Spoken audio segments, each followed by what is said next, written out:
श्री कृष्ण द्वारा अर्जुन को दिए हुए गीता के उपदेश के कुछ सुंदर तथ्य। पिछले कई अध्यायों में योगेश्वर श्री कृष्ण ने ज्ञान का स्वरूप स्पष्ट किया।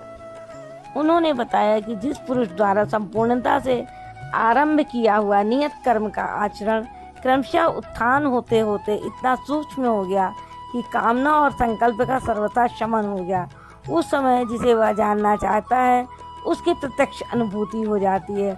उसी अनुभूति का नाम ज्ञान है। 13वें अध्याय में ज्ञान को परिभाषित किया।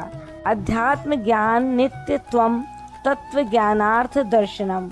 आत्मज्ञान में एकरस स्थिति और तत्व के अर्थ स्वरूप परमात्मा का प्रत्यक्ष दर्शन ज्ञान है। क्षेत्र क्षेत्रज्ञ के भेद को विदित कर लेने के साथ ही ज्ञान है। ज्ञान का अर्थ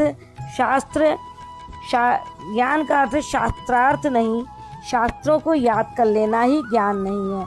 अभ्यास की वह अवस्था ज्ञान है जहाँ वह तत्व विदित होता है।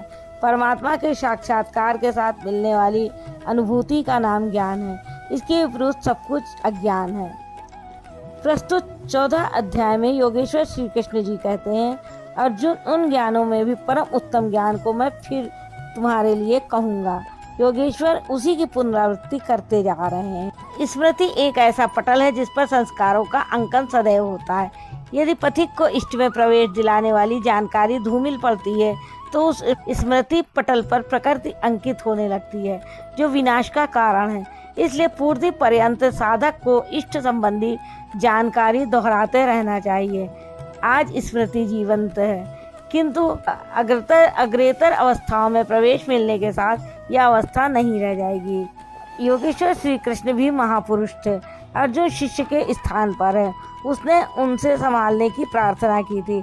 इसलिए योगेश्वर श्री कृष्ण का कथन है कि ज्ञानों में भी उत्तम ज्ञान को मैं पुनः तुम्हारे लिए कहूँगा। 14वें अध्याय में श्री कृष्ण जी कहते हैं, अर्जुन, ज्ञानों में भी अति उत्तम ज्ञान परम ज्ञान को मैं फिर तुम्हारे लिए कहूँगा, जिसे जानकर सब मुनिजन इस संसार से मुक्त होकर परम सिद्धि को प्राप्त होते हैं, जिसके बाद कुछ भी पाना शेष नहीं रहता। श्लोक नंबर 2 में कहते हैं, इस ज्ञान का नजदीक से आश्रय लेकर क्रिया से चलकर पास पहुंचकर मेरे स्वरूप को प्राप्त हुए लोग सृष्टि के आदि में पुनः जन्म नहीं लेते और प्रलय काल में अर्थात शरीर अंत होते समय व्याकुल नहीं होते, क्योंकि महापुरुष के शरीर का अंत तो उसी दिन हो जाता है जब वह स्वरूप को प्राप्त होता है। उसके बाद उसका शरीर रहने का एक मकान मात्र रह जाता है। पुनर्जन्म का स्थान, इस बात पर श्री कृष्ण जी का श्लोक नंबर 3 में कहते हैं, हे अर्जुन, मेरी महद ब्रह्मा अर्थात अष्टधा मूल प्रकृति संपूर्ण भूतों की योनि है और उसमें मैं चेतन रूपी बीज को स्थापित करता हूँ।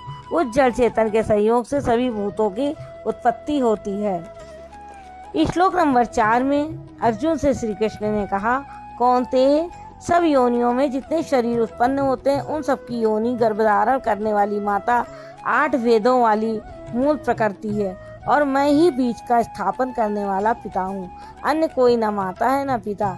जब तक जड़ चेतन का संयोग रहेगा जन्म होते रहेंगे, निमित्त तो कोई ना कोई बनता ही रहेगा। चेतन आत्मा जड़ प्रकृति में बंध जाती है। इस पर श्लोक नंबर 5 में श्री कृष्ण जी कहते हैं, महाबाहु अर्जुन, सत्व गुण, रजोगुण और तमोगुण प्रकृति से उत्पन्न हुए तीनों गुण ही इस अविनाशी जीवात्मा को शरीर में बांधते हैं। श्लोक नंबर 6 में बताते हैं कि किस प्रकार जीवात्मा को शरीर से बांधते हैं। निष्पाप अर्जुन, उन तीनों गुणों में प्रकाश करने वाला निर्विकार सत्व गुण तो निर्मल होने के कारण सुख और ज्ञान की आसक्ति से आत्मा को शरीर में बांधता है। सत्व गुण भी बंधन ही है। अंतर इतना ही है कि सुख एकमात्र परमात्मा में है और ज्ञान साक्षात्कार का नाम है। सत्व गुणी तब तक बंधा है जब तक परमात्मा का साक्षात्कार नहीं होता।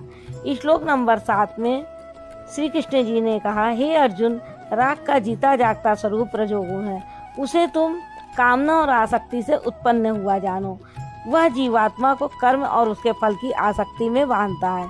वह कर्म में प्रवृत्ति देता है। श्लोक नंबर 8 में कहते हैं, अर्जुन, समस्त देहधारियों को मोहने वाले तमोगुण को तू अज्ञान से उत्पन्न हुआ जानो।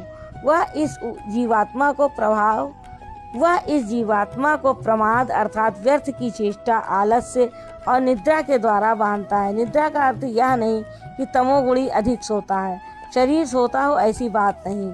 जगत ही रात्रि है। तमोगुणी व्यक्ति इस जगत रूपी निशा में रात दिन व्यस्त रहता है, प्रकाश स्वरूप की ओर अचेत रहता है। यही तमोगुणी निद्रा है, जो इसमें फंसा सोता है। अब तीनों गुणों के बंधन का सामूहिक स्वरूप बताते हुए श्लोक नंबर 9 में कहते हैं, अर्जुन, सत्व गुण सुख में लगता है, शाश्वत परम सुख की धारा में लगता है।